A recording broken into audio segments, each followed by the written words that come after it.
గిరిజనులు ప్రభుత్వ పథకాల లబ్ధిదారులు కారని, వారంతా అభివృద్ధి భాగస్వాములని ముఖ్యమంత్రి చంద్రబాబు అన్నారు. ఆదివాసీ ప్రాంతాలు వెనుకబడినవి కావని, అపారమైన అవకాశాలు ఉన్న ప్రదేశాలని తెలిపారు. విజయవాడలోని డాక్టర్ బిఆర్ అంబేద్కర్ కళావేదికలో ఆదివారం జరిగిన అంతర్జాతీయ ఆదివాసీ దినోత్సవానికి సీఎం హాజరయ్యారు.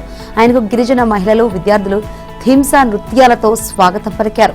అనంతరం జరిగిన సభలో చంద్రబాబు మాట్లాడారు. గిరిజనులు ప్రకృతిని దేవతగా, అడవిని అమ్మగా ఆరాధించి సంస్కృతి సంప్రదాయాలను కాపాడుకుంటున్నారని కొనియాడారు. గిరిజనులు స్వచ్ఛమైన మనుషులని, వారికి ఇచ్చి చైతన్యం తీసుకురావాలని పిలుపునిచ్చారు.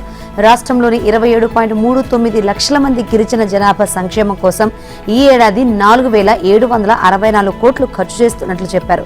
ప్రణాళికబద్ధంగా పనిచేస్తే గిరిజనులకు అభివృద్ధిలోకి తీసుకురావడం కష్టం కాదని, గిరిజన ప్రాంతాలకు అనుసంధానం పెంచాల్సిన అవసరం ఉందని, రాష్ట్రంలో 2036 గిరిజన ఆవాసాలకు రహదారులను అనుసంధించామని సీఎం చెప్పారు. ఇక ప్రతి ఆదివాసీ కుటుంబానికి పక్కా ఇల్లు నిర్మిస్తాం, గిరిజనుల ఇళ్లపై సోలార్ పలకలను ఏర్పాటు చేస్తామని, 1000 కోట్లతో అడవి తల్లికి బాటలు వేస్తున్నామని చంద్రబాబు చెప్పారు. 2027 డిసెంబర్ నాటికి ప్రతి ఇంటికి కుళాయిల ద్వారా తాగునీటిని అందిస్తామని ఆయన తెలిపారు. డోలి మోతలు లేకుండా ఫీడర్ అంబులెన్స్, 108, 104 అంబులెన్సులు ఏర్పాటు చేస్తున్నామని చంద్రబాబు హామీ ఇచ్చారు. ఇవాళ ఏపీ సీఎం చంద్రబాబు కలిదిండిలో పర్యటించనున్నారు. అక్కడ జరిగే రెవెన్యూ గ్రామ సభకు ముఖ్యమంత్రితో పాటు రెవెన్యూ మంత్రి అనగాని సత్యప్రసాద్, ప్రభుత్వ ప్రధాన కార్యదర్శి జి సాయి ప్రసాద్, సిసిఎల్ఏ జయలక్ష్మి, ఇతర అధికారులు హాజరు కానున్నారు. నిషేధ విముక్తి పొందిన అసైన్డ్ మాజీ సైనికుల భూములపై పూర్తి హక్కులు కల్పిస్తున్నట్లుగా చంద్రబాబు ప్రకటించనున్నారు. తొలుత తహసీల్దార్ కార్యాలయంలో రైతులతో ముఖాముఖి కార్యక్రమంలో పాల్గొంటారు. అనంతరం పాత పోస్టాఫీస్ వద్ద ప్రజావేదిక సభలో మాట్లాడతారు. భూ హక్కు పత్రాలు పంపిణీ చేయనున్నారు. అనంతరం స్థానిక ఏఎంసీ ఆవరణలో పార్టీ క్యాడర్తో సమావేశమవుతారు. గ్రామ సభ నిర్వహణ కోసం సిసిఎల్ఏ, అదనపు సిసిఎల్ఏ వెంకటమురళి, రెవెన్యూ, సర్వే కీలక అధికారులు ఆదివారమే కలిదిండి గ్రామానికి చేరుకున్నారు. అక్కడి రెవెన్యూ రికార్డులను పరిశీలించారు. 22A నిషేధిత జాబితాలో ఉన్న భూములను మోక్షం కలిగించిన సీఎం చంద్రబాబు, మంత్రి అనగాని సత్యప్రసాద్, రెవెన్యూ సెక్రటరీ సాయి ప్రసాద్ చిత్రపటాలకు ఎమ్మెల్యే కామినేని శ్రీనివాస్, రైతులు, కూటమి నాయకులు కలిదిండి సెంటర్లో ఆదివారం క్షీరాభిషేకం చేశారు. కేక్ కట్ చేసి రైతులకు పంపిణీ చేసి బాణసంచ కాల్చారు.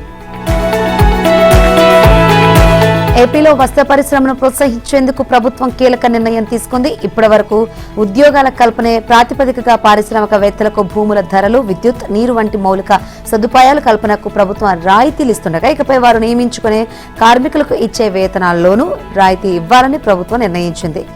ఓ పారిశ్రామికవేత్త 1000 మంది కార్మికులతో వస్త్ర పరిశ్రమను ప్రారంభిస్తే దానిలో పనిచేసే కార్మికుడికి యజమాని 15,000 వేతనం ఇస్తే అందులో 500 ప్రభుత్వమే భరిస్తుంది. అధిక సంఖ్యలో ఉద్యోగాలు కల్పించే టెక్స్టైల్, అపరైల్, గార్మెంట్ పరిశ్రమలకు ఈ రాయితీ కల్పించాలని నిర్ణయించింది. కార్మిక ఆధారిత పరిశ్రమలను ప్రోత్సహించడంతో పాటు పెద్ద ఎత్తున ఉపాధి కల్పించే సంస్థలకు వేతన సబ్సిడీ అందించేలా AP textile, apparel and garments పాలసీకి కూటమి ప్రభుత్వం కీలక సవరణ చేసింది. ఏపీ పరిశ్రమలు, వాణిజ్య శాఖ ఆదివారం విడుదల చేసిన జీవో ప్రకారం ఇప్పటి వరకు ఉపాధి ఆధారిత ప్రోత్సాహం ప్రధానంగా ఉద్యోగాలు, పెట్టుబడి నిష్పత్తిపై ఆధారపడి ఉండగా వేతన సబ్సిడీని కూడా ఎంపిక చేసుకునే అవకాశం తాజాగా కల్పించింది. అయితే ఒక సంస్థ ఒకేసారి ఉపాధి సబ్సిడీ లేదా వేతన సబ్సిడీలో ఏదో ఒకదాన్ని ఎంచుకోవాలి. వేతన సబ్సిడీ పొందాలంటే కనీసం 50 కోట్ల ఫిక్స్డ్ క్యాపిటల్ ఇన్వెస్ట్మెంట్, కనీసం 1000 ప్రత్యక్ష ఉద్యోగాలు ఇవ్వాలి. Garments, ginning, spinning, technical textiles పరిశ్రమల్లో ఏదైనా ఉండొచ్చు. ఉద్యోగుల సంఖ్య పెరిగే కొద్దీ సబ్సిడీ పెరుగుతోంది. కనిష్టంగా 1000 మంది పనిచేసే సంస్థలో పురుషుడికి ప్రతి నెల 500, మహిళా ఉద్యోగికి 1000 సబ్సిడీ ప్రభుత్వం భరిస్తోంది. ఇక 3000 మంది ఉద్యోగులు ఉన్న సంస్థకు ఉత్పత్తి ప్రారంభించిన రోజు నుంచి పురుషుడికి 3000, మహిళకు 3500 రాయితీని 5 ఏళ్ల పాటు అందిస్తుంది. గార్మెంట్స్ వంటి అధిక శ్రమ ఆధారిత రంగాలకు ప్రత్యేక మద్దతు అవసరమని పరిశ్రమలు చేసిన వినతిపై ప్రభుత్వం పరిశీలించి ఈ కీలక నిర్ణయం తీసుకున్నట్లు తెలుస్తోంది. ఆముదాల వలస నియోజకవర్గ వైసీపీ ఇన్ఛార్జి చింతాడ రవికుమార్ కు శ్రీకాకుళం జిల్లా కోర్టు రిమాండ్ విధించింది. మాజీ సీఎం జగన్ జిల్లా పర్యటన సందర్భంగా విధుల్లో ఉన్న మహిళా ఎస్ఐ పట్ల రవికుమార్ తో పాటు పలువురు వైసీపీ కార్యకర్తలు అనుచితంగా ప్రవర్తించారు. ఈ ఘటనపై నమోదైన కేసులో ఆయన శనివారం రాత్రి చిలకపాలెం సమీపంలో పోలీసులు అరెస్ట్ చేశారు. ఆముదాల వలస డీఎస్పీ లక్ష్మణరావు ఆధ్వర్యంలో ఆదివారం పాతపట్నం పోలీస్ స్టేషన్ కు తరలించి విచారణ నిర్వహించారు. తర్వాత శ్రీకాకుళం జిల్లా పోలీస్ కార్యాలయానికి తీసుకొచ్చారు. అక్కడి నుంచి ఆయన్ను పోలీసులు నడిపించుకుంటూ జిల్లా కోర్టుకు తీసుకొచ్చారు. రవికుమార్కు ఈ నెల 21 వరకు జ్యుడిషియల్ రిమాండ్ విధిస్తూ జిల్లా ప్రిన్సిపల్ కోర్టు న్యాయాధికారి ఆదేశించారు. కాగా ఇదే కేసులో వైసీపీ కార్యకర్తలు ఇప్పలి శశికుమార్, కూసుమంచి హరీష్ ను పోలీసులు ఆదివారం అరెస్ట్ చేశారు. కోర్టు రిమాండ్ విధించడంతో ముగ్గురు నిందితులను అంపోలు జైలుకు తరలించారు. కోర్టు ప్రాంగణంలో రవికుమార్ ను న్యాయవాదుల బృందం, వైసీపీ సానుభూతి పరులు పరామర్శించారు. వారిలో ఒకరి దగ్గర నుంచి సెల్ ఫోన్ తీసుకుని ఆయన కొద్దిసేపు మాట్లాడారు. ఆ సమయంలో పోలీసు బృందం అక్కడే ఉంది. నిబంధనలకు విరుద్ధంగా కోర్టు వద్ద రవికుమార్ ఫోన్ మాట్లాడటంపై విచారణ జరిపిస్తున్నామని, నిబంధనలు ఉల్లంఘించిన పోలీసులపై చర్యలు తీసుకుంటామని ఎస్పీ మహేశ్వరరెడ్డి తెలిపారు. 7 రోజులుగా మృత్యువుతో పోరాడిన వైద్య విద్యార్థిని ప్రియాంక ఇక లేరు. ఆదివారం మధ్యాహ్నం ఆమె తుది శ్వాస విడిచినట్లు సికింద్రాబాద్లోని కిమ్స్ ఆసుపత్రి వైద్యులు వెల్లడించారు. హెల్త్ బులెటిన్ ప్రకారం రోడ్డు ప్రమాదంలో తలకు తీవ్ర గాయమైన ప్రియాంకను ఈ నెల 6న తెల్లవారుజామున 2:12 కిమ్స్ ఆసుపత్రిలో చేర్చారు. అంతకుముందు స్థానిక ఆసుపత్రిలో చికిత్స పొందిన ఆమెకు జీసీఎస్ తక్కువగా ఉండడంతో ఇంట్యూబేట్ చేసి వెంటిలేటర్పై ఉంచారు. అనంతరం కిమ్స్లో 3 రోజులు వెంటిలేటర్పై చికిత్స అందించారు. ఆదివారం పరిస్థితి విషమించి ఆమె మృతి చెందారు. వైద్య విద్యార్థిని ప్రియాంక తన స్నేహితుడు మరో వైద్య విద్యార్థి వేణుతురుమల్లి వెంకటదుర్గ సాయి ఉమేష్ ద్విచక్ర వాహనంపై ఈ నెల 3న రాజమహేంద్రవరంలోని ఓ మాల్లో సినిమా చూసి బయటకు వెళ్తున్నారు. అప్పటికే రెండో ఆట సినిమా చూడడానికి మద్యం సేవించి మాల్ వద్దకు వచ్చిన 2 యువకులు సెక్యూరిటీ సిబ్బంది లోపలికి అనుమతించకపోవడంతో వారితో గొడవ పడ్డారు. తర్వాత నిందితులు తమ కారులో వేగంగా బయటకు వెళ్లడానికి ప్రయత్నించగా సెక్యూరిటీ సిబ్బంది గేటు మూయడానికి ప్రయత్నించారు. ఇక ఈ క్రమంలో నిందితులు కారును అత్యంత వేగంగా నడుపుతూ ముందు వెళ్తున్న ప్రియాంక ద్విచక్ర వాహనాన్ని వెనుక నుంచి ఢీకొట్టారు. ఈ ప్రమాదంలో ద్విచక్ర వాహనంపై ఉన్న 2 కింద పడిపోగా ప్రియాంక పై నుంచి కారు ఎక్కించడంతో తల, ముక్కు, చెవులు, ముఖానికి తీవ్ర గాయాలయ్యాయి. ఈ ఘటనలో ఉమేష్ కూడా గాయపడ్డారు. బాధితులను వెంటనే జీఎస్ఎల్ ఆసుపత్రికి తరలించారు. 2 రోజుల తర్వాత మెరుగైన వైద్యం కోసం ప్రియాంకను సికింద్రాబాద్లోని కిమ్స్కు తరలించారు. అప్పటి నుంచి చికిత్స పొందుతున్న ప్రియాంక ఆదివారం కన్నుమూశారు. కాగా ప్రియాంక మృతి వార్తతో వైద్య విద్యార్థులు కన్నీటి పర్యంతమయ్యారు. ప్రియాంక ఫోటోను పెట్టి కొవ్వొత్తులు వెలిగించి నివాళులర్పించారు. డాక్టర్ ప్రియాంక మృతిపై సీఎం చంద్రబాబు తీవ్ర దిగ్భ్రాంతి వ్యక్తం చేశారు.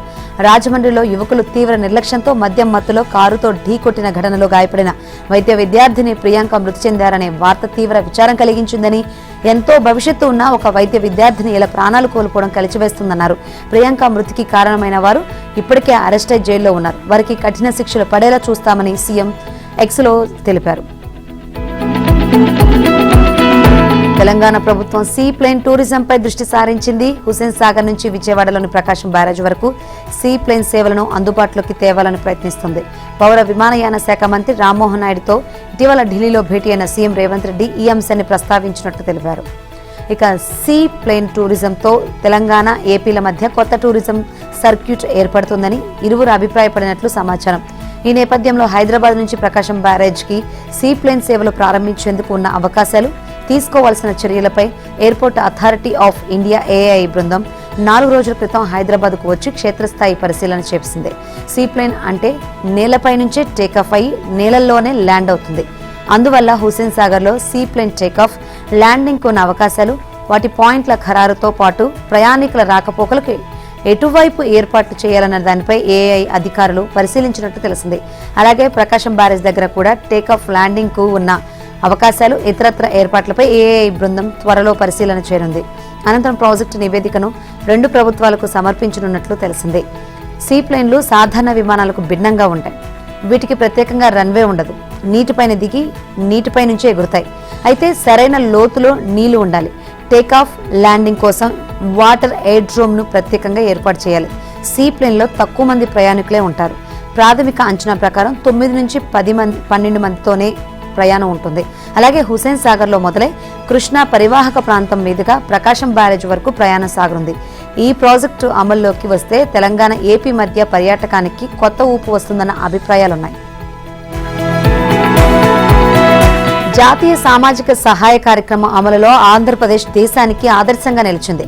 కేంద్ర గ్రామీణాభివృద్ధి మంత్రిత్వ శాఖ ఆధ్వర్యంలో అకాడమీ ఆఫ్ మేనేజ్మెంట్ స్టడీస్ నిర్వహించిన సమగ్ర ప్రభావ అధ్యయనంలో ఆంధ్రప్రదేశ్లో పింఛన్ల పంపిణీ వ్యవస్థ, లబ్ధిదారులకు అందిస్తున్న సేవలు, పారదర్శకత, సమయపాలన, ఇంటి వద్దకే పింఛన్ల పంపిణీ, ఫిర్యాదుల పరిష్కార వ్యవస్థలకు ప్రశంసలు లభించాయి. దేశంలోని 10 రాష్ట్రాలు నిర్వహించిన ఈ అధ్యయనంలో అనేక కీలక అంశాల్లో ఆంధ్రప్రదేశ్ అత్యుత్తమ పనితీరు కనబరిచింది. ఈ అధ్యయనంలో దేశవ్యాప్తంగా అధిక పింఛన్లు ఇస్తున్న రాష్ట్రాల విభాగంలో ఆంధ్రప్రదేశ్, తెలంగాణ, హర్యానా రాష్ట్రాలను ఎంపిక చేశారు. మొత్తం 6,000 మంది లబ్ధిదారులు, 600 గ్రామ పంచాయతీలు, జిల్లా రాష్ట్ర స్థాయి అధికారులు, ప్రజాప్రతినిధులు ఫోకస్ గ్రూప్ చర్చల ద్వారా సేకరించిన సమాచారం ఆధారంగా ఈ నివేదికను రూపొందించారు. దేశవ్యాప్తంగా డైరెక్ట్ బెనిఫిట్ ట్రాన్స్ఫర్ విధానం అమలవుతున్నప్పటికీ వృద్ధులు, దివ్యాంగులు, వితంతువులు బ్యాంకులు, పోస్టాఫీసులకు వెళ్లాల్సిన అవసరం లేకుండా ఇంటి వద్దకే పింఛన్లు అందించే విధానాన్ని ఆంధ్రప్రదేశ్ విజయవంతంగా అమలు చేస్తుందని ఈ అధ్యయనం ప్రత్యేకంగా ప్రశంసించింది. పింఛన్లు ప్రతి నెల సమయానికి క్రమం తప్పకుండా అందుతున్నాయని, దీంతో లబ్ధిదారుల్లో విశ్వాసం పెరిగిందని పేర్కొంది. ముఖ్యంగా గ్రామీణ ప్రాంతాల్లో ఈ విధానం సామాజిక భద్రతకు కొత్త ప్రమాణాలను సృష్టించిందని పేర్కొంది. కేంద్ర పింఛన్లకు రాష్ట్ర ప్రభుత్వం అందిస్తున్న అదనపు ఆర్థిక సహాయం వల్ల ఆంధ్రప్రదేశ్లోని లబ్ధిదారుల జీవితాల్లో స్పష్టమైన మార్పు వచ్చిందని అధ్యయనం వెల్లడించింది. దేశవ్యాప్తంగా 75.1% మంది లబ్ధిదారులు పింఛన్ వల్ల కుటుంబంపై ఆధారపడడం తగ్గిందని చెప్పగా, ఆంధ్రప్రదేశ్ వంటి అధిక పింఛన్ రాష్ట్రాల్లో ఈ ప్రభావం మరింత స్పష్టంగా కనిపించిందని పేర్కొంది. 81 నుంచి 84% మంది పింఛన్ మొత్తాన్ని ఆహారం, మందుల కొనుగోలుకు వినియోగిస్తున్నట్లు వెల్లడించింది.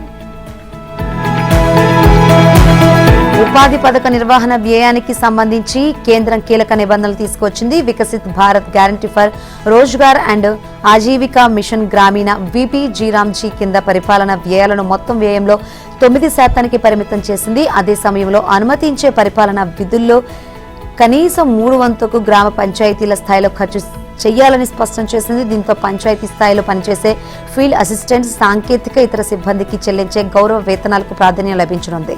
ఈ పథకంలో పరిపాలన ఖర్చులకు కేంద్రం కఠినమైన పరిమితిని విధించింది. ఏ ఆర్థిక సంవత్సరంలోనైనా మొత్తం పరిపాలన వ్యయం పథకం కింద జరిగే మొత్తం వ్యయంలో 9% మించకూడదు. రాష్ట్రాల వారీగా పరిపాలన కేటాయింపులను కేంద్రం నిర్ణయిస్తుంది. ఈ పరిమితిని మించి ఖర్చు చేస్తే అదనపు మొత్తాన్ని రాష్ట్ర ప్రభుత్వం భరించాల్సి ఉంటుంది. జాతీయ స్థాయిలో జరిగే పరిపాలన వ్యయాలకు కేంద్రం పూర్తిగా నిధులు సమకూరుస్తుంది. రాష్ట్ర మండలి శిక్షణ, పర్యవేక్షణ, IT నిర్వహణ, ఫిర్యాదుల పరిష్కారం, సిబ్బంది జీతభత్యాలు, పని ప్రదేశాల నిర్వహణ, అంబులెన్స్డ్ పర్సన్ తదితర ఖర్చులు ఇందులోకి వస్తాయి. అయితే ఈ నిబంధనలో కేంద్రం భరించాల్సినవి లేదా కేంద్ర రాష్ట్రాల మధ్య పంచుకోవాల్సినవిగా పేర్కొన్నవి వ్యయాల పూర్తిగా రాష్ట్ర ప్రభుత్వానికే చెందుతాయి. రాష్ట్రంలో పథకం అమల్లో గ్రామ పంచాయతీలు కీలక పాత్ర పోషించే విధంగా చర్యలు చేపట్టనున్నట్లు నేపథ్యంలో ఈ నిబంధనలు ప్రాధాన్యం సంతరించుకున్నాయి. శ్రీశైలం జలాశయానికి వరద తగ్గుముఖం పట్టింది. ఎగువన కర్ణాటక, మహారాష్ట్రలో వర్షాలు ఆగిపోవడంతో ఆల్మట్టి, నారాయణపూర్ నుంచి అవుట్ఫ్లో బాగా తగ్గిపోయింది. దీంతో జూరాల ప్రాజెక్టు గేట్లు మూసివేశారు. ఈ కారణంగా శ్రీశైలానికి వరద తగ్గుతోంది. ఆదివారం సాయంత్రం 101,384 క్యూసెక్కులకు పడిపోయింది. కేవలం 12 గంటల్లోనే 60,000 క్యూసెక్లు తగ్గింది. డ్యాం పూర్తి స్థాయి నిల్వ సామర్థ్యం 215.80 టీఎంసీలుగా కాగా ప్రస్తుతం 181.05 టీఎంసీలు చేరింది. ఉదయం కుడిగట్టు విద్యుత్ కేంద్రం ద్వారా ఏపీ 26,093 క్యూసెక్కులు, ఎడమగట్టు విద్యుత్ కేంద్రం ద్వారా తెలంగాణ 22,419 క్యూసెక్కులు ఉపయోగించి విద్యుత్ ఉత్పాదన చేశాయి. ఆ నీటిని దిగువన నాగార్జున సాగర్ కు విడుదల చేశాయి. సాయంత్రానికి తెలంగాణ విద్యుత్ ఉత్పత్తి ఆపేసింది. ఏపీ మాత్రం వినియోగాన్ని 4,563 క్యూసెక్కులకు తగ్గించింది. హంద్రీనీవా ప్రాజెక్టు ద్వారా 2,500 క్యూసెక్లు ఎత్తిపోస్తున్నారు. రాయలసీమలోని జలాశయాలు నింపేందుకు పోతిరెడ్డిపాడు హెడ్ రెగ్యులేటర్ నుంచి SRMC కాలువకు 8,000 క్యూసెక్లు విడుదల చేస్తున్నారు. తెలంగాణ రాష్ట్రం కల్వకుర్తి ఎత్తిపోతల పథకం ద్వారా 2,400 క్యూసెక్లు ఎత్తిపోస్తుంది. సాగర్ కు 50,678 క్యూసెక్లు ఇన్ఫ్లో ఉంది. 312.50 టీఎంసీలకు గాను డ్యాంలో 145.653 టీఎంసీలున్నాయి. సీమకు తాగు, సాగునీరు అందించే తుంగభద్ర జలాశయానికి కూడా వరద 40,799 క్యూసెక్లకు పడిపోయింది. కూటమి ప్రభుత్వం నియమ నిబంధనతో నిర్వహించిన DSC నియామకాలను తప్పుపడుతున్న మాజీ సీఎం జగన్ ఆ అంశంపై అసెంబ్లీలో చర్చకు రావాలని ఎమ్మెల్సీ భూమిరెడ్డి రామ్గోపాల్ రెడ్డి సవాల్ విసిరారు. కడప జిల్లా పులివెందులలో ఆయన మీడియాతో మాట్లాడారు. నిరుద్యోగ యువత ఎంతో కష్టపడి DSCలో మెరిట్ సాధించి ఉద్యోగాలు సంపాదిస్తే వారిని వైసీపీ నాయకులు తప్పుపడుతున్నారన్నారు. జిల్లాలో ఎంపీ అవినాష్ రెడ్డి సమీప బంధువైన ఓ మహిళ DSCలో స్పోర్ట్స్ కోటాలో ఉద్యోగం పొందారని తెలిపారు. మహిళ కాబట్టి తాను పేరు చెప్పడం లేదని, పేరు చెప్పమంటే చెప్పడానికి కూడా సిద్ధమని తెలిపారు. జగన్ ప్రభుత్వ హయాంలో సచివాలయ ఉద్యోగుల నియామకాల్లో 2,300 మంది స్పోర్ట్స్ కోటాలో ఉద్యోగాలు పొందారని, వారిలో చాలా పార్టిసిపేషన్ సర్టిఫికెట్లతో కూడా ఉద్యోగాలు పొందారని తెలిపారు. 2006లో ఉమ్మడి రాష్ట్రంలో ముఖ్యమంత్రిగా వైఎస్ రాజశేఖర రెడ్డి ఉన్న సమయంలో కడప జిల్లాలో డిఎస్సి పరీక్ష విధానం ఎలా సాగిందో అందరికీ తెలుసని, పరీక్ష పత్రాలను హైదరాబాద్ తరలించే సమయంలో కర్నూలు వద్ద ఆపేసి ఓఎంఆర్ షీట్లను మార్చేశారని, ఆ వ్యవహారం సాగించింది వైఎస్ రక్త సంబంధికులేనని భూమిరెడ్డి చెప్పారు. జగన్ సీఎంగా ఉన్న సమయంలో గ్రూప్ 1 నియామకాల తీరుపై కోర్టు చివాట్లు పెట్టిన విషయం అందరికీ తెలుసన్నారు. పరీక్ష పత్రాలను ఒక హోటల్కు తరలించి తాడేపల్లి ప్యాలెస్ లో ఉన్న వారితో ఇష్టం వచ్చినట్లుగా నాడు మార్కులు ఇచ్చారని ఆరోపించారు. ఈ 2 కారణాలతో జగన్, వైఎస్ రాజశేఖర రెడ్డి ఇద్దరు రాజీనామా చేసి ఉండాలని ఎమ్మెల్సీ రామగోపాల్ రెడ్డి ఆగ్రహం వ్యక్తం చేశారు. కర్నూలు జిల్లా ఆదోనిలో డిఎస్సీపై రాజకీయ వేడి రాజుకుంది. మెగా డిఎస్సీపై చర్చకు సిద్ధమంటూ బీజేపీ ఎమ్మెల్యే పార్థసారథి వైసీపీ నేతలకు సవాల్ విసిరారు. వైసీపీ కార్యాలయానికి వెళ్తున్న ఎమ్మెల్యేను పోలీసులు అడ్డుకోవడంతో ఆర్ట్స్ అండ్ సైన్స్ కళాశాల వద్ద బీజేపీ నేతలతో కలిసి రోడ్డుపై బైఠాయించి నిరసన తెలిపారు. ఎమ్మెల్యేను తరలించే క్రమంలో పోలీసులు బీజేపీ నేతల మధ్య తోపులాట చోటు చేసుకుంది. అనంతరం ఎమ్మెల్యేను పోలీసులు అదుపులోకి తీసుకుని తాలూకా పోలీస్ స్టేషన్ కు తరలించారు. డిఎస్సీపై వైసీపీ తప్పుడు ప్రచారం చేస్తుందని ఆరోపించిన పార్థసారథి అవకతవకలు జరిగితే నిరూపించాలని సవాల్ చేశారు. 5 ఏళ్లలో ఒక్క డిఎస్సీ నోటిఫికేషన్ కూడా ఇవ్వలేదంటూ మాజీ సీఎం జగన్ పై విమర్శలు చేశారు. చివరకు ఎమ్మెల్యేను పోలీసులు ఆయన నివాసానికి తరలించడంతో పరిస్థితి సద్దుమణిగింది. వైసీపీ రాజకీయ లబ్ధి కోసం డిఎస్సీపై విషం కక్కుతుందని, వైసీపీ నాయకులు ఎవరైనా సరే డిఎస్సీపై చర్చించేందుకు సిద్ధంగా ఉన్నానని ఎమ్మెల్యే పార్థసారథి అన్నారు. ఇంతటితో ఈ సమస్యను వదిలే ప్రసక్తే లేదని, వైసీపీ కార్యాలయానికి ఇప్పుడు కాకపోయినా తాను ఎప్పుడైనా వెళ్లి వస్తానంటూ వైసీపీని హెచ్చరించారు. ఎల్నినో కారణంగా ఏర్పడిన వర్షాభావ పరిస్థితులు తొలగిపోవాలని, వరుణుడి కరుణతో సుభిక్షంగా ఉండాలన్న సంకల్పంతో ప్రభుత్వం తలపెట్టిన వరుణ మహాయాగం ప్రారంభమైంది. నల్గొండ జిల్లా నాగార్జున సాగర్ లో ఇందుకోసం అన్ని ఏర్పాట్లు పూర్తి చేశారు. విజయ్ విహార్ అతిథి గృహంలో కృష్ణానది తీరంలో కొద్దిసేపటి క్రితం గోపూజతో యాగం ప్రారంభమైంది. మధ్యాహ్నం 3:24 పూర్ణాహుతితో ముగియనుంది. మొత్తం 11 హోమ కుండాలను ఏర్పాటు చేశారు. యాదగిరిగుట్ట లక్ష్మీ నరసింహస్వామి దేవస్థాన పండితుల ఆధ్వర్యంలో 108 మంది ఋత్వికులు, వేద పండితులు రోజంతా ఈ ప్రత్యేక వైదిక క్రతువును నిర్వహించనున్నారు. నీటిపారుదల శాఖ మంత్రి ఉత్తమ్ కుమార్ రెడ్డి నేతృత్వం వహిస్తుండగా ముఖ్యమంత్రి రేవంత్ రెడ్డితో పాటు పలువురు మంత్రులు, ప్రజాప్రతినిధులు పాల్గొననున్నారు. యాగం ఏర్పాట్లను నల్గొండ జిల్లా collector Chandrashekar, SP Sharath Chandraprabha, Nagarjuna Sagar MLA Jai Veer Reddy, దేవాదాయ శాఖ కమిషనర్ హనుమంతరావు, యాదగిరిగుట్ట ఆలయ ఈవో భవానీ శంకర్ ఆదివారం పరిశీలించారు.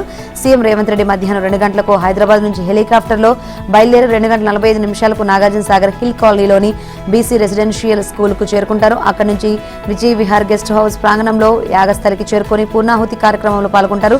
యాగం ముగిసిన అనంతరం 4 గంటలకు హైదరాబాద్ కు తిరుగు ప్రయాణమవుతారు. తెలంగాణలో ఓటర్ల జాబితా ప్రత్యేక సమగ్ర సవరణ ఎస్ఐఆర్ ప్రక్రియ కీలక ఘట్టానికి చేరుకుంది. ఎన్యూమరేషన్ ఫారాలు అందజేయడానికి ఇవాళ చివరి రోజు. గడువు ముగియడానికి మరికొన్ని గంటలే మిగిలి ఉండడంతో భారత ఎన్నికల సంఘం నిర్దేశించిన స్కెడ్యూల్ ప్రకారం అనుకున్న విధంగా సర్ ప్రక్రియ పూర్తవుతుందా అని సర్వత్రా చర్చ కొనసాగుతోంది. అధికార వర్గాలు చెబుతున్న ప్రకారం రాష్ట్రంలో మొత్తం 3,38,26,448 మంది ఓటర్లు ఉండగా వారందరికీ ఎన్యూమరేషన్ ఫారాలు పంపిణీ చేసినప్పటికీ వాటి డిజిటలైజేషన్ ప్రక్రియ మాత్రం 78.14% పూర్తయింది. ఇప్పటి వరకు 2,64,30,494 ఫారాల డిజిటలైజేషన్ పూర్తి కాగా మిగిలిన 73,95,964 మంది ఓటర్ల వివరాలు ఇంకా నమోదు చేయలేదు. ఇందులో 2 చోట్ల ఓట్లు ఉన్నవారు, అనర్హులు, చనిపోయిన వారు ఎంతమంది అన్నది డిజిటలైజేషన్ పూర్తయితే వెల్లడవుతుందని అంటున్నారు. ఒక్క రోజులో మిగిలిన డిజిటలైజేషన్ ప్రక్రియ పూర్తి చేయడం బిఎల్ఓలు, ఎన్నికల అధికారులకు సవాల్గా మారింది. అదే సమయంలో ఎన్యూమరేషన్ ఫారాలు తీసుకుని వాటిని పూర్తి చేసి ఇవ్వని ఓటర్లలో ఆందోళన వ్యక్తమవుతుంది. గడువు పెంచుతారా, ప్రత్యామ్నాయం ఏంటి అనే అయోమయంలో ఉన్నారు. ఇక ప్రస్తుత పరిస్థితిలో మరోసారి గడువు పొడిగించే అవకాశం లేదని ఎన్నికల సంఘం అధికారులు చెబుతున్నారు. హిందువుల కోసం బరాబర్ ప్రశ్నిస్తానని కేంద్ర హోంశాఖ సహాయ మంత్రి బండి సంజయ్ అన్నారు. రంజాన్ పండుగకు రాష్ట్ర ప్రభుత్వం 30 కోట్లు ఇచ్చిందని, వారికి ఎందుకు ఇచ్చారని తాను అడగడం లేదని, కానీ 80% ఉన్న హిందువులకు పండుగకు కేవలం 20 కోట్లు విధిస్తారా అని సంజయ్ ప్రశ్నించారు. హైదరాబాద్లో 3,400 ఆలయాలుంటే ఈ నిధులు ఏం సరిపోతాయని కేంద్ర మంత్రి మండిపడ్డారు. బోనాల ఉత్సవాలకు ఆలయాల్లో కనీస సౌకర్యాలు సమకూర్చలేదని, అభివృద్ధి గురించి తాము మాట్లాడితే మతం రంగు పులుముతారా అని ప్రశ్నించారు. జన్జీల తీరు చూస్తుంటే ముచ్చటేస్తోందని, హిందూ సమాజం వారిని స్ఫూర్తిగా తీసుకోవాలని బండి సంజయ్ సూచించారు. జన్జీలు ఆకాశంలోకి రాకెట్లను పంపడమే కాదు, హిందూ సనాతన ధర్మం కోసం కూడా మాట్లాడుతున్నారన్నారు. బోనాల ఉత్సవాల సందర్భంగా ఆదివారం సంజయ్ లాల్ దర్వాజా, సింహవాహిని, మహంకాళి, భాగ్యలక్ష్మి, ఉప్పుగూడ మహంకాళి, సైదాబాద్ కూర్మగూడలోని నల్లపోచమ్మ అమ్మవార్లను బండి సంజయ్ దర్శించుకున్నారు. బోనం ఎత్తి ప్రత్యేక పూజలు నిర్వహించారు. తెలంగాణలో అమలవుతున్న అభివృద్ధి సంక్షేమ కార్యక్రమాలే కాంగ్రెస్ పార్టీని మరోసారి అధికారంలోకి తీసుకువస్తాయని టీపీసీసీ చీఫ్ మహేష్ ధీమా వ్యక్తం చేశారు. దేశం ఆశ్చర్యపోయే రీతిలో ప్రజా సంక్షేమ ఫలాలు అందుతున్నాయని ఆయన పేర్కొన్నారు. క్విట్ ఇండియా దినోత్సవం సందర్భంగా ఆదివారం హైదరాబాద్లోని గాంధీ భవన్లో మహేష్ గౌడ్ జాతీయ పతాకాన్ని ఆవిష్కరించారు. ఈ కార్యక్రమంలో మంత్రులు పొన్నం ప్రభాకర్, కొండ సురేఖ, వాకిటి శ్రీహరి, అజరుద్దీన్, ఎంపీ అనిల్ యాదవ్, ప్రణాళిక సంఘం ఉపాధ్యక్షుడు చిన్నారెడ్డి తదితరులు పాల్గొన్నారు. క్విట్ ఇండియా ఉద్యమ స్ఫూర్తిని, దాని గొప్పదనాన్ని నేటి యువతరం ముఖ్యంగా జెన్ జీ తెలుసుకోవాలని పిలుపునిచ్చారు. మహాత్మా గాంధీ పిలుపుతో దేశమంతా కథం తొక్కిందని, బ్రిటిష్ వారు దేశం విడిచి వెళ్లడానికి ఆ ఉద్యమమే ప్రధాన కారణమని గుర్తు చేశారు. అయితే ఇంతటి చారిత్రక ఉద్యమానికి నాయకత్వం వహించిన గాంధీ, నెహ్రూల పాత్రను విస్మరించేలా బీజేపీ ప్రయత్నిస్తుందని మండిపడ్డారు. ప్రజాస్వామ్యంలో ప్రజా ఉద్యమం ముందు ఎవరైనా తలవంచక తప్పదని, రాజ్యాంగానికి తూట్లు పొడిచే వారికి మరోసారి క్విట్ చెప్పాల్సిన సమయం ఆసనమైందని మహేష్ గౌడ్ అన్నారు. ఖమ్మం జిల్లా వైరా ఇంద్రానగర్ కాలనీ 14వ వార్డు అభివృద్ధికి ఎమ్మెల్యే రామదాస్ నాయక్ ₹1 కోటి నిధులు మంజూరు చేయడంపై ఎమ్మెల్యేకు అభినందనలు తెలియజేస్తూ కాంగ్రెస్ పార్టీ ఆధ్వర్యంలో కాలనీ వాసులు ర్యాలీ చేపట్టారు. కాంగ్రెస్ పార్టీ జిల్లా అధికార ప్రతినిధి పమ్మి అశోక్ మాట్లాడుతూ వైరా మున్సిపాలిటీ 14వ వార్డులో సీసీ రోడ్లు, డ్రైనేజీలు, మౌలిక సదుపాయాల కోసం ఎమ్మెల్యే మాలోత్ రామదాస్ నాయక్ ₹1 నిధులు మంజూరు చేయడంపై హర్షం వ్యక్తం చేశారు. గత బీఆర్ఎస్ ప్రభుత్వ హయాంలో ఎలాంటి అభివృద్ధికి నోచుకోలేదని, కాంగ్రెస్ ప్రభుత్వ హయాంలో వైరా మున్సిపాలిటీని అన్ని రంగాలలో అభివృద్ధి చేసేందుకు ఎమ్మెల్యే మాలోత్ రామదాస్ నాయక్ ₹50 కోట్ల నిధులు మంజూరు చేశారని తెలిపారు. 14వ వార్డును అన్ని రంగాలలో అభివృద్ధి చేసేందుకు కాంగ్రెస్ పార్టీ కృషి చేస్తుందని తెలిపారు. సిద్దిపేట జిల్లా గజ్వేల్లో మెదక్ ఎంపీ రఘునందన్ రావు రాష్ట్ర ప్రభుత్వంపై తీవ్రస్థాయిలో విమర్శలు చేశారు. ఫీజు రియంబర్స్మెంట్ లో బకాయిలతో తెలంగాణ వ్యాప్తంగా సుమారు 20 లక్షల మంది విద్యార్థులు ఇబ్బందులు పడుతున్నారని ఆరోపించారు. ఫీజులు చెల్లించకపోవడంతో ఒరిజినల్ సర్టిఫికేట్స్ అందక పై చదువులు, ఉద్యోగాల్లో చేరేందుకు విద్యార్థులు నానా ఇబ్బందులు పడుతున్నారన్నారు. విద్యార్థుల సమస్యలను పరిష్కరించడానికి ఇతర అంశాలతో ప్రభుత్వం ప్రజల దృష్టిని మళ్లించే ప్రయత్నం చేస్తోందని ఎంపీ రఘునందన్ రావు విమర్శించారు. ఫీజు రియంబర్స్మెంట్ పై ప్రభుత్వానికి చిత్తశుద్ధి ఉంటే ఎంతమంది విద్యార్థులకు ఎంత మొత్తం బకాయిలు ముందో శ్వేతపత్రం విడుదల చేయాలని డిమాండ్ చేశారు. ఇక క్షుద్ర పూజల వ్యవహారంపై రఘునందన్ రావు స్పందించారు. ఎవరు చట్ట విరుద్ధంగా వ్యవహరించినా అధికారంలో ఉన్న ప్రభుత్వ చర్యలు తీసుకోవాలని ఎంపీ డిమాండ్ చేశారు. కార్లా కేసు, కాళేశ్వరం కేసుల విషయంలోనూ ప్రభుత్వం వ్యవహరిస్తున్న తీరు విమర్శించారు. ఇక ప్రజా సమస్యల పరిష్కారంపై బీఆర్ఎస్ కు చిత్తశుద్ధి లేదని, ప్రజలకు ఇచ్చిన హామీలను నెరవేర్చే ఆలోచన ప్రభుత్వానికి లేదని ఆరోపించారు. భద్రాద్రి కొత్తగూడెం జిల్లాలో ప్రపంచ ఆదివాసీ దినోత్సవం ఘనంగా జరిగింది. 9 ఆదివాసీ తెగల జేఏసీ ఆధ్వర్యంలో లక్ష్మీదేవిపల్లి నుంచి సింగరేణి వరకు స్టేడియం వరకు భారీ సాంస్కృతిక ర్యాలీ నిర్వహించారు. ముఖ్య అతిథిగా పాల్గొన్న రాష్ట్ర పంచాయతీరాజ్ శాఖ మంత్రి సీతక్క, ఎమ్మెల్యేలు జారే ఆదినారాయణ, తెల్లం వెంకట్రావు, ఆదివాసీ జేఏసీ చైర్మన్ చుంచు రామకృష్ణ, రాష్ట్ర అధ్యక్షుడు డాక్టర్ మైపతి అరుణ్ కుమార్ హాజరయ్యారు. తెలంగాణ రాష్ట్ర వ్యాప్తంగా ఆదివాసీలంతా పెద్ద ఎత్తున సభలు, సమావేశాలు నిర్వహించి వారు ఎదుర్కొనే సమస్యలపై చర్చించి ప్రభుత్వానికి తీర్మానాలు పంపనున్నారు. ఇల్లందులోని ఎమ్మెల్యే క్యాంపు కార్యాలయంలో ఆదివాసీ దినోత్సవాన్ని ఘనంగా నిర్వహించారు. ఈ సందర్భంగా ఎమ్మెల్యే కోరం కనకయ్య మాట్లాడుతూ ఆదివాసీ హక్కుల కోసం కొమరం భీం అనేక త్యాగాలు చేశారన్నారు. జల్ జమీన్ జంగిల్ నినాదంతో ఆదివాసుల కోసం పోరాటం నిర్వహించారని, ఆయన త్యాగాలను మరవలేమన్నారు. ఆదివాసీ గిరిజనుల కొమరం భీం స్ఫూర్తితో హక్కుల సాధనలో ముందుకు నడవాలని కోరారు. తెలంగాణ రాష్ట్ర ప్రభుత్వం రేవంత్ రెడ్డి ఆధ్వర్యంలో ఆదివాసీ గిరిజనుల కోసం అనేక పథకాలను అమలు చేసిందన్నారు. ప్రభుత్వ పథకాలను ఆదివాసీ గిరిజనులు సద్వినియోగం చేసుకోవాలని కోరారు. ఈ సందర్భంగా పట్టణంలో ప్రదర్శన నిర్వహించారు. ప్రదర్శనలో ఎమ్మెల్యే కోరం కనకయ్య గిరిజనులతో పాటు గిరిజన నృత్యాన్ని ప్రదర్శించి అలరింపజేశారు.